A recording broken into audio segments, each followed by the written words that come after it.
If you ask 100 papier-mâché artists which recipe is the best, most of them probably would choose this one. It's whiter, softer, cleaner, and much faster to make than almost any other recipe. But here is the surprising part. Even though the results are amazing, I almost never use it. Why? If it's the best, why don't I use in my own projects? The answer might completely change how you choose papier-mâché for every future project. Stay with me until the end because you'll discover exactly who this recipe is perfect for and who should avoid it. Hi, I'm Avin and welcome to my studio. In the previous 3 episodes, we made papier-mâché clay with cardboard, egg carton, and recycled paper. Today we're making the final recipe in this series, the cleanest, whitest, and softest papier-mâché recipe of them all. If this is your first time here, welcome. You don't need to be a professional artist, you don't need expensive tools. All you need is the curiosity to create.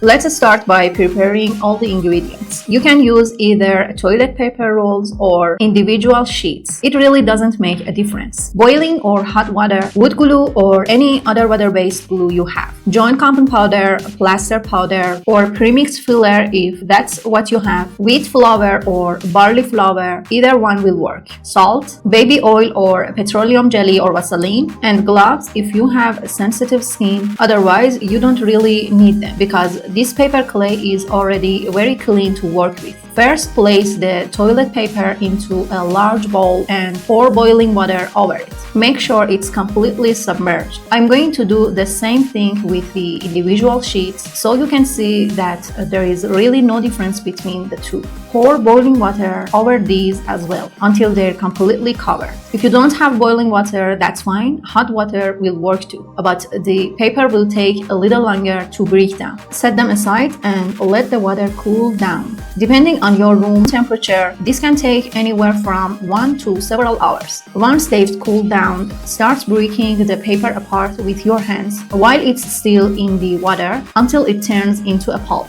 And the goal here is to break down and mash the soaked paper as much as possible. I'm going the same thing with both rolled paper and the individual sheets. If you have a blender or an immersion blender, you can use that too. But I want to show you how easy this clay is made using nothing more than the basic tools you probably already have.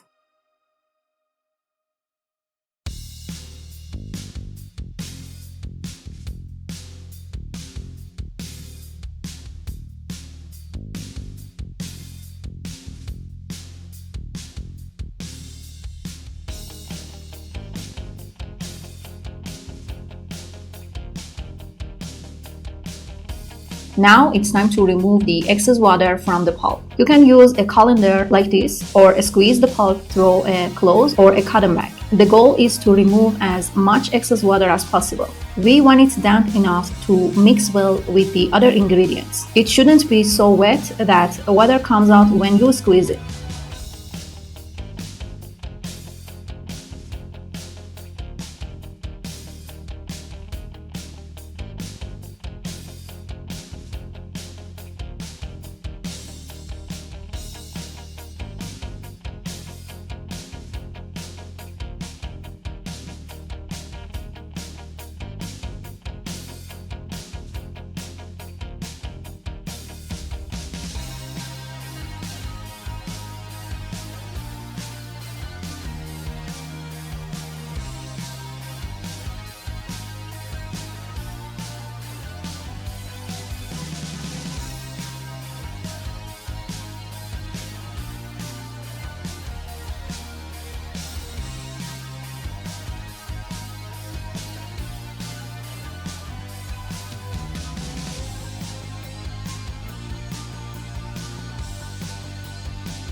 Now I'm breaking the pulp apart by hand. I don't want any large lumps or chunks, so I'm separating them by hand to make sure they blend evenly with the rest of the ingredients. So up to this point, the preparation is the same for all of the formula. From here on, I'm going to show you how each different formula is made. Let's start with the simplest formula. Recipe number 1, 3 to 4 parts finely broken down paper pulp, plus 1 part wood glue or any other water-based glue. That's it. Let's see what kind of texture we get without adding anything else to it. Add the glue and knead everything together really well. It's better not to add all the glue at once because you may be able to get the right consistency with less than one part.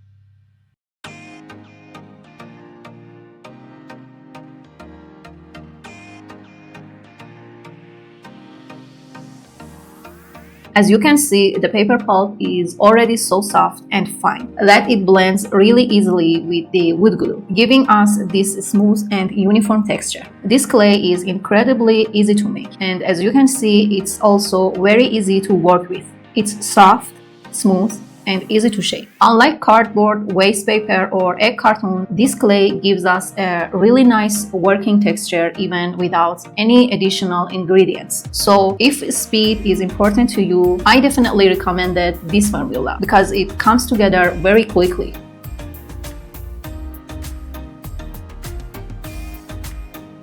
Now let's add a little baby oil and some petroleum jelly to this same clay and see what happens. I'm expecting the clay to become less sticky, softer, and easier to work with. Let's see if that actually happens. Once I've added them, I'm going to knead everything really well.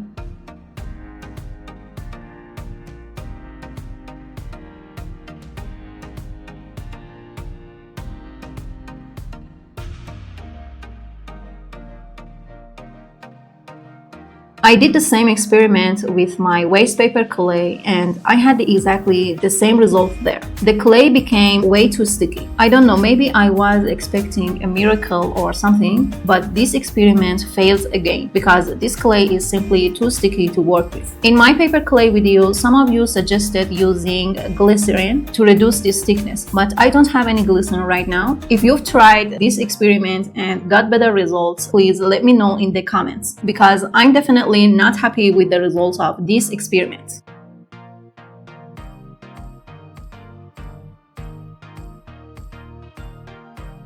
Now let's move on to formula number 3. What happens if I add flowers to this same clay? I'm expecting the paper clay to become more elastic, similar to clay made with flour and stretch when I pull it. To be honest, elasticity isn't useful for any of my projects. I usually roll my clay out with a rolling pin or separate it with a spatula to get a smooth surface. So in my case, elasticity isn't just unnecessary. It can actually make things more difficult. But this is an experiment, so let's see what the flour does to our clay. I'm going to test both wheat flour and barley flour. I'm not sure if there is any difference between them, but you can use whichever one you have. As I knead it, I can already feel the clay getting heavier. It's also taking more effort to knead. I'm adding a little more flour. Keep in mind that flour can develop mold very quickly. That's why you should always add salt when using flour. About 1 tablespoon is enough for the amount I'm making here. I'll keep kneading the clay. The clay has become quite heavy and keeps sticking to my gloves. So I'm taking off my gloves, applying some baby oil to my hands, and continuing to knead. Since it's become too sticky, I'm adding a little more paper pulp to reduce the thickness. And I'll keep kneading.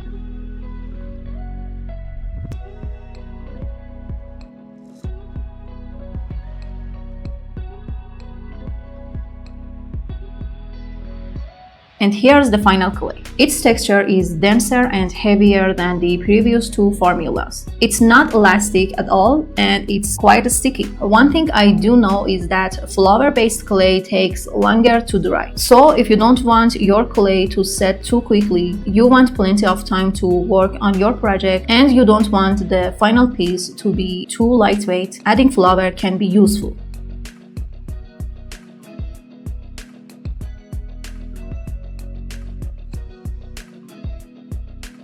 And now for the final formula, I'm going to use my favorite additive, which you've seen and probably recognized from my previous clay recipes: plaster powder or joint compound powder or premix filler. 3 to 4 parts paper pulp, 1 part wood glue or any water-based glue you have, and 1 part filler powder. If you can't find the powder, you can use premix filler instead. Just use less than 1 part so the clay doesn't become too sticky. First, I'm going to mix the paper pulp with the filler powder. The powder is absorbing the moisture from the pulp and starting to become sticky. Once they're mixed together, it's time to add the wood glue. I'm adding half of the glue first, then I'll knead it really well, then I'll add the other half and knead it again.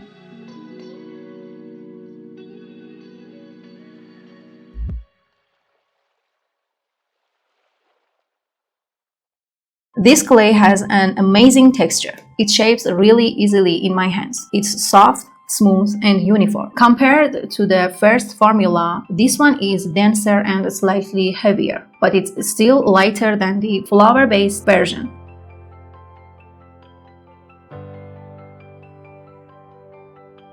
Now let's put all 4 clay textures side by side and compare them one more time. First, the clay made with just paper pulp and glue. As you can see, it has a really nice texture. It shapes easily in my hands and it's incredibly lightweight. Its biggest advantage is that it's quick and inexpensive to make. The downside is that it's difficult to sand after drying because of the high glue content. On the other hand, the high glue content also makes the clay more resistant to impact. For projects like jewelry making, I think this is pretty good clay. The second clay was the one with baby oil and petroleum jelly. Contrary to what I expected, you can see that it's actually quite sticky and keeps sticking to my hands. If you want a clay that sticks to your hands consistently and makes it impossible to work, definitely use this one. As for me, I'm done with this one.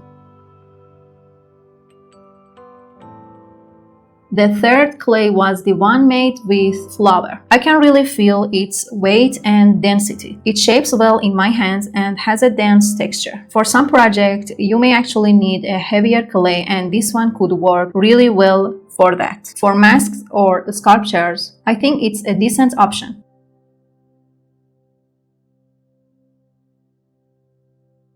And finally, the last clay, which gets a 10 out of 10 from me. It's easy to work with, has a great density, holds its shape really well, and works beautifully in molds. You can use this clay for all kinds of projects: masks, sculptures, doll making, jewelry, or any project that needs a clean, lightweight, and white clay.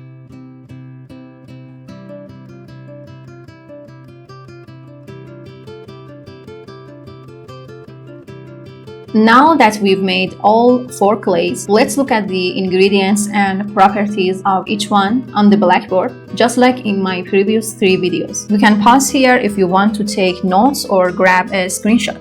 And finally, if you want to store the clay for a longer period of time, you'll need some salt and a thick plastic bag. First, add some salt to the clay and knead it really well.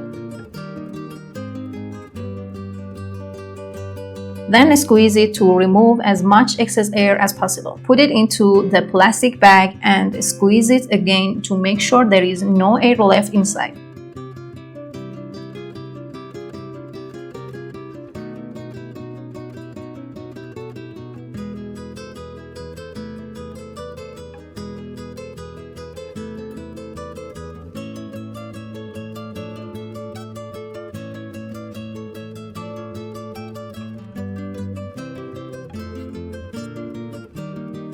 Seal the bag tightly and store it somewhere cool, like the crisper drawer of your refrigerator, not in the freezer.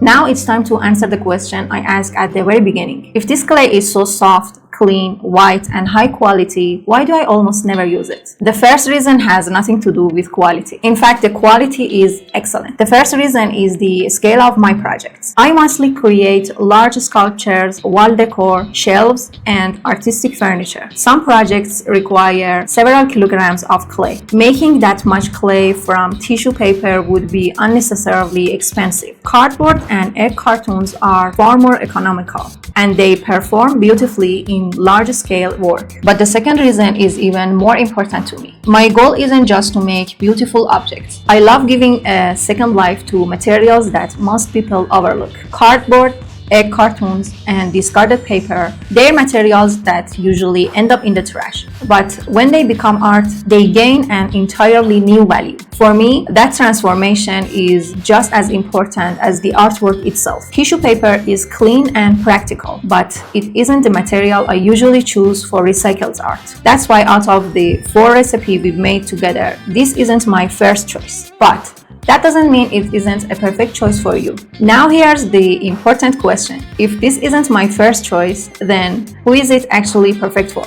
The answer is simple. Anyone whose project needs a clean, soft, and naturally white clay. For example, if you create handmade jewelry, this recipe is an excellent choice. If you're making artistic or theatrical masks that touch the skin, this is the recipe I'd recommend first. If you're working in fashion, creating sculptural pieces for clothing, its clean finish and soft texture become a huge advantage. If you create small sculptures or nursery decor, its clean appearance and very low odor make it a great option. After years of working with different materials, I've learned one of important lesson. There is no single best papier-mâché recipe. Before you start making any clay, ask yourself one question.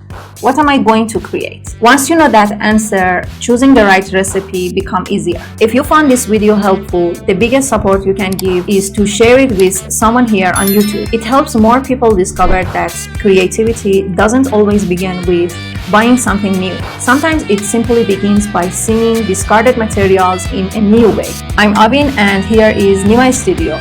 As always, stay creative, stay green, and never wait for perfect condition to start creating.